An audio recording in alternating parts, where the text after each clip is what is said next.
My guest at this time is Inez Stepman, Senior Policy Analyst at the Independent Women's Forum. She joins me now to discuss efforts by Virginia Democrats to pass the Equal Rights Amendment when they take control of the legislature next week. According to supporters, they are only one state away from ratifying the amendment to the Constitution. But is that true? And what rights are addressed in this proposed amendment? That's what we'll discuss now. And Inez, thanks so much for being with us. Happy New Year. Happy New Year. Thanks for having me. Well, let's start with the details surrounding ratification first here. Supporters say if Virginia approves the ERA, it gets to the magic number of 3/4 of the states to add this to the Constitution. Opponents say no, the chance to ratify this died in the early 1980s because Congress put a clock on the states to get to that number. So what are the facts here? Well, this is a very novel legal theory that proponents are advancing. It actually comes from a law student's, exploratory law review article. But they're claiming that they can use these ratifications. So there were 35 ratifications in the original bunch in the 1970s. So 35 states in the 1970s ratified the ERA. Although out of those 35 states, 4 have rescinded their ratifications, and 1 originally included a sunset clause on their ratification of the amendment. So if you combine those two things, what you get is in my view, an evisceration of the spirit of the Article 5 amendment process, which is America can never reject a constitutional amendment, right?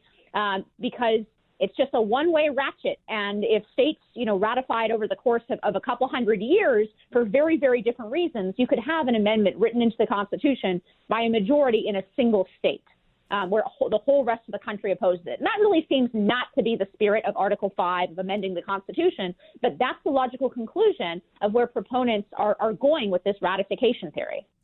Inez, do you expect this, if it in fact gets approved, which it probably will, in Virginia anyway, that it'll get laughed out of court when they try to enforce it, or does it all depend on what judge gets this case?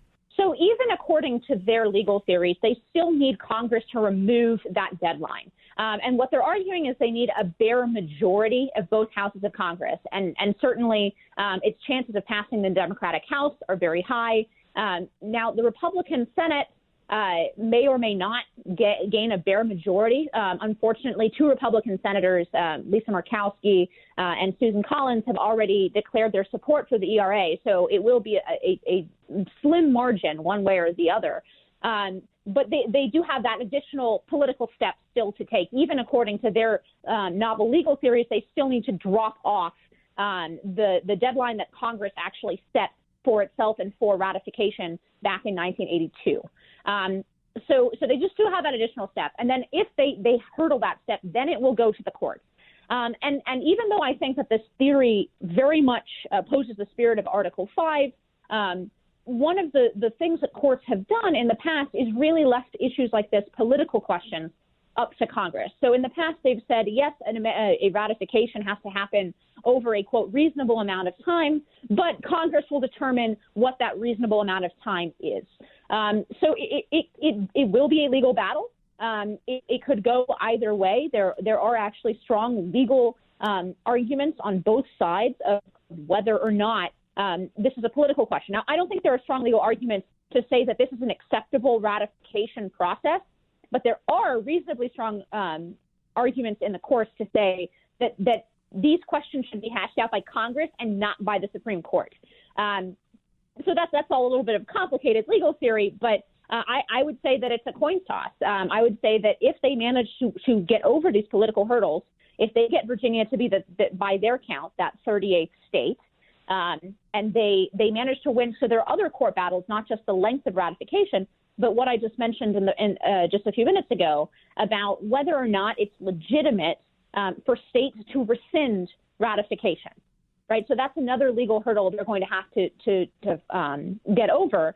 And then they have to argue that the text of the amendment does not include the deadline. And there's a long and interesting history of when deadlines were included in the text of amendments and when they weren't throughout the progressive era. That's also a question that courts will have to decide. Whether that original deadline and whether they need 2/3, because the Constitution says, as your listeners know, the Constitution says that 2/3 of each house have to ratify an amendment. Now, that happened back in the 70s, but it happened with this deadline attached to it.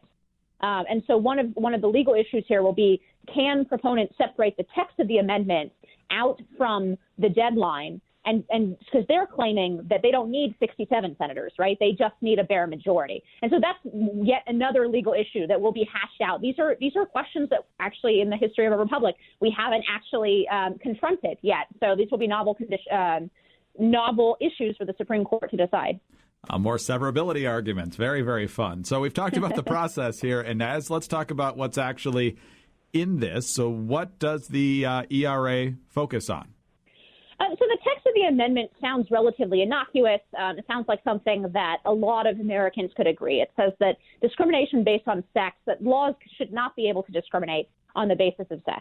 Now, that sounds really basic and something that we can all agree on, but the actual effect of this law would be to replace what we currently have, which is equality under the law, but the allowance of certain recognition in very limited cases of the fact that men and women are different. They're different biologically, physically, they're neurologically different. So there are certain instances in which the court still allows states and the federal government to distinguish between men and women. I'll give you a few of those examples, right? For example, in public schools, still for the most part, and public buildings, there are men's and women's restrooms. That is that's a discrimination, quote unquote, in the legal language, right, between the sexes. But that's something that we say is okay, right? There's no constitutional problem separating out in public facilities or government facilities between men and women in restrooms. The combat draft, there would be a very strong case to say that it's unconstitutional to only draft men into combat and not women, because again, that's distinguishing on the basis of sex. So the effect of the ERA would be to replace equality under the law that we already enjoy. Nobody says, that women don't have our First Amendment rights, our religious liberty rights, our free speech rights in the First Amendment, that we don't have a right to a jury, and in fact, the Equal Protection Clause already, under current interpretations, protects women from the vast majority of laws that would distinguish between men and women. So the government has to give a really, really good reason for distinguishing between men and women in the law. But some of these things have been held to be a good reason. So I'll give you another example. There are lots of programs that are designed to help specifically young mothers with young children. For example, SNAP benefits, right?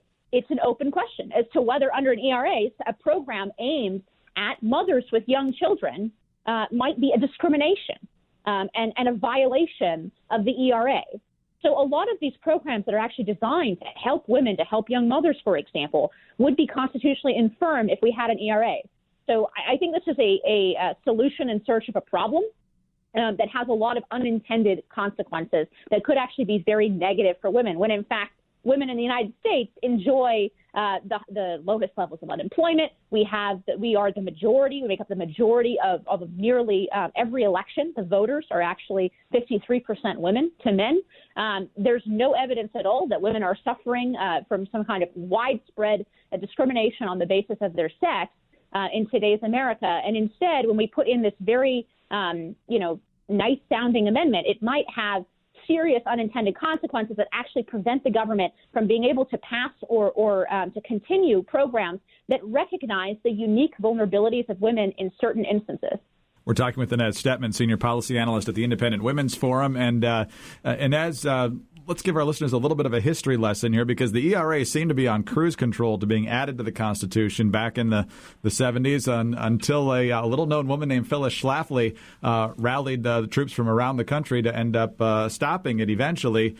What was the issue, whether something you just mentioned or something else that got her dander up as well as many other people, and eventually the ERA stalled short of the number of states it needed? That's right. Most people, if you kind of crack the history books today, it'll say the ERA died by Phyllis Schlafly's hands in the late 1970s. And it's because she pointed out some of these distinctions that I just referenced, right? Men and women are different. We're equal in the eyes of the law, and in a deeper sense of human dignity, we're equal.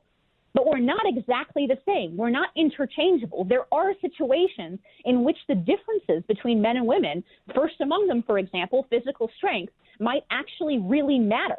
And we might be placing women in dangerous situations if we treat them exactly as men.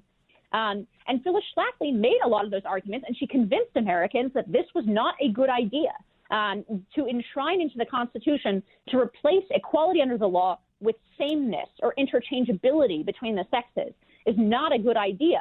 And as you said, people kind of went into the ash heap of history, and that's how it's been written. Now it has been resurrected in recent years by these new legal theories that say we can count these 35 ratifications from the 70s, and to them we added, Nevada and Illinois ratified in the last couple of years, and now Virginia is looking like it's poised to become that 38th state. And so now all these legal questions are exploding into the fore. But a lot of Americans are not even aware that this is sort of a live issue in American politics. And so I'm, thanks to your show for making more people aware of this, because it could be an enormous legal change. If their legal theories are accepted and they ratify the ERA, all kinds of laws that Americans today take for granted could be constitutionally infirm and struck down by the courts. So, this could create a huge legal shift in our system, and that's not how we're talking about it, right? We either talk about, people either think it died back in the 70s, or they think that it enshrines this very basic idea of equality under the law that women already enjoy in America. And lastly, critics of the ERA say it also encourages a more permissive legal environment for abortion. What specifically does it say about that, or how is it generally interpreted on that front? So proponents are a bit schizophrenic on this issue. So depending on who you're listening to defend the ERA, you will either hear that it will have absolutely no impact on abortion law in this country. You'll hear that it will, guarantee or provide an additional basis to guarantee the right to an abortion under the Constitution, and that in states, for example, in two states, in New Mexico and Connecticut, they have state-level ERAs where they have virtually the same language written into their state constitutions. And in those two states, the ERA has been interpreted to require Medicaid to pay for abortion. So it has been interpreted in two states to require that the state actually fund abortion. So it could very well shift abortion law in this country, and it could create a new hook for proponents to hang their hat on to say that abortion must be protected and, in fact, must be funded by the government in order for women to be equal. So there is precedent. Proponents for the ERA who say this will do absolutely nothing to abortion law are being a little bit disingenuous, because it absolutely has been interpreted that way at the state level. A very ambitious agenda from Virginia Democrats. This is just one big piece of it. Inez, thanks very much for your time today. We greatly appreciate it. Thank you so much for having me. You bet. Inez Stepman, Senior Policy Analyst at the Independent Women's Forum. I'm Greg Columbus reporting for Radio America.